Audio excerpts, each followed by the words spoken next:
ఇరుముడికి date వచ్చిన collections తో అసలు మూవీ ఆడియన్స్ ఏ రేంజ్ లో ఎగబడి థియేటర్స్ లో చూస్తున్నారని అర్థమవుతుంది. కొన్ని సెంటర్స్ లో అయితే డే 1 కన్నా ఎక్కువ కలెక్షన్స్ అందుకుంటూ రవితేజ మినిమం గ్యారంటీ మూవీ ఇస్తే చాలు రివ్యూస్ టాక్ తో సంబంధం లేకుండా జనాలే ముందుండి నడిపిస్తారని ఇంకోసారి ప్రూవ్ చేసింది ఇరుముడి మూవీ. నైజాంలో డే 1 5 కోట్ల షేర్ ని అందుకుంటేనే ట్రేడ్ షాక్ అయింది. అదే డే 2 కూడా 5 కోట్లు దాటేస్తూ 5.18 కోట్ల షేర్ ని పెట్టేస్తూ మరోసారి షాక్ ఇచ్చాడు మాస్ రాజా. అసలు మూవీలో మాస్ ఎలిమెంట్స్ కానీ ఎలివేషన్స్ కానీ లేకుండా క్లాస్ కంటెంట్ అయినప్పటికీ సీడెడ్ లో కూడా డే 1 రేంజ్ కలెక్షన్స్ ని అందుకుంటూ మాస్ మహారాజా అనే ట్యాగ్ కి న్యాయం చేశాడు రవితేజ. అసలు ఉత్తరాంధ్రలో డే 1 కోటి మార్క్ తో ఓపెన్ అవడం అనేది మామూలు విషయం కాదు. అలాంటి డే 2 కూడా కోటి షేర్ ని ఉత్తరాంధ్రలో పెట్టేస్తూ ట్రేడ్ కి సైతం షాక్ ఇచ్చింది మూవీ. డే 1 వరల్డ్ వైడ్ 25 కోట్ల గ్రాస్ మార్కును దాటేస్తే డే 2 కూడా మాస్ హోల్డ్ ని చూపిస్తూ 23 కోట్ల గ్రాస్ ని దాటేసింది వరల్డ్ వైడ్ గా. దీంతో మూవీ 2 రోజుల్లోనే 50 కోట్ల గ్రాస్ మార్క్ దగ్గరగా వచ్చేస్తూ రవితేజ కెరీర్ లో బెస్ట్ మూవీగా నిలిచింది కలెక్షన్స్ పరంగా 2 రోజుల్లోనే. నైజాంలో 2వ రోజు 5.18 కోట్ల షేర్ ని కలెక్ట్ చేస్తే 2 రోజులకు గాను 10.18 కోట్ల షేర్ ని అందుకుంది నైజాంలో. గ్రాస్ పరంగా చూస్తే 18 కోట్ల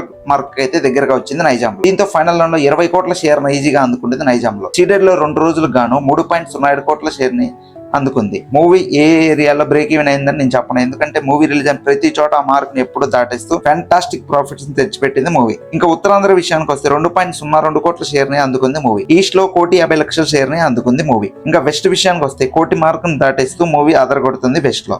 గుంటూరులో 1,53,00,000 షేర్ అయితే కలెక్ట్ చేసింది. కృష్ణాలో కూడా కోటి మార్క్ అయితే దాటేసింది మూవీ. ఇంకా నెల్లూరు విషయానికి వస్తే 75 లక్షల షేర్ అయితే అందుకుంది. దీంతో 2 రోజులు గాను 2 తెలుగు రాష్ట్రాలకి 21.30 కోట్ల షేర్ ని కలెక్ట్ చేస్తే గ్రాస్ 34.15 కోట్లు అయితే కలెక్ట్ చేసింది. దీంతో 2 తెలుగు రాష్ట్రాల్లో బిజినెస్ 16 కోట్లకి జరగగా ఆ మార్కును ఎప్పుడో దాటేస్తూ 5.30 కోట్ల ప్రాఫిట్ అయితే అందుకుంది మూవీ. ఇరుముడి మూవీ కర్ణాటక మరియు రెస్ట్ ఆఫ్ ఇండియాలో 2.28 కోట్ల షేర్ ని కలెక్ట్ చేసింది. దీంతో కర్ణాటక మరియు రెస్ట్ ఆఫ్ ఇండియాలో జరిగిన 2 కోట్ల బిజినెస్ కి గాను ఇప్పటికే 28 లక్షల ప్రాఫిట్ ని అందుకుంది మూవీ కర్ణాటక మరియు రెస్ట్ ఆఫ్ ఇండియాలో. ఇంకా ఓవర్సీస్ విషయానికి వస్తే డే 2 1,60,00,000 కలెక్ట్ చేసింది. దీంతో 2 రోజులు గాను ఓవర్సీస్ లో 4.15 కోట్ల షేర్ ని కలెక్ట్ చేసింది మూవీ. దీంతో $1 మిలియన్ మార్క్ కి దగ్గరగా వచ్చేసింది ఓవర్సీస్ నుంచి మూవీ. దీంతో 2 రోజులు గాను మూవీ 27.73 కోట్ల షేర్ ని కలెక్ట్ చేసింది. గ్రాస్ పరంగా చూస్తే 48.80 కోట్ల గ్రాస్ అందుకుంది మూవీ వరల్డ్ వైడ్ గా. మూవీకి జరిగిన వరల్డ్ వైడ్ గా 21 కోట్ల బిజినెస్ బ్రేక్ ఈవెన్ టార్గెట్ తో బరిలోకి దిగితే డే 2 కి మూవీకి జరిగిన అడ్వాన్స్ బుకింగ్స్ తోనే ఆ మార్క్ ని దాటేస్తూ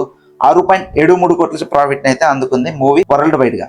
మూవీ ఊపు చూస్తుంటే లాంగ్ రన్ లో మూవీ 150 కోట్లను ఈజీగా అందుకుంటుంది. ఆపై కలెక్ట్ చేయాలంటే మరో 2 రోజుల్లో రిలీజ్ అవబోతున్న టాక్సిక్ మూవీ టాక్ పైన డిపెండ్ అయి ఉంటుంది. టాక్సిక్ మూవీ కొంచెం తేడా కొడితే మాత్రం ఈ మూవీకి కలిసి వచ్చే అవకాశం ఉంది. ఇంకా కలెక్షన్స్ ఎక్కువ పెరిగే అవకాశం కూడా ఉంటుంది. మూవీ డే 1 బుక్ మై షోలో 32,000 టికెట్ సేల్ మార్క్ అందుకుంటేనే రికార్డ్ అనుకుంటే డే 2 ఏకంగా గంటకి 36,000 టికెట్ సేల్ తో మరో కొత్త బెంచ్ మార్క్ ని పెట్టాడు మాస్ రాజా రవితేజ. రీజనల్ మూవీస్ పరంగా ఇరుముడి మూవీ అదరగొడుతుందని చెప్పొచ్చు బుక్ మై షోలో టికెట్ సేల్ గమనిస్తే. మనం అందరూ రవితేజ కంబ్యాక్ మూవీ పడాలని కోరుకుంటే రవితేజ మాత్రం రికార్డ్స్ బ్రేక్ చేసే మూవీతో వస్తా అని ఇరుముడితో సమాధానం ఇచ్చాడు ట్రేడ్ కి సైతం. మూవీ ఫైనల్ లో ఎంతవరకు వెళ్ళవచ్చని అనుకుంటున్నారో కింద గెస్ చేసి కామెంట్ చేయడం మాత్రం మర్చిపోకండి. అలానే మన ఛానల్ ని ఫస్ట్ టైం చూస్తున్నట్టయితే ఛానల్ ని సబ్స్క్రైబ్ చేసి సపోర్ట్ చేయడం మాత్రం మర్చిపోకండి. మరో వీడియోలో కలుసుకుందాం. This is team movie mean. Bye bye.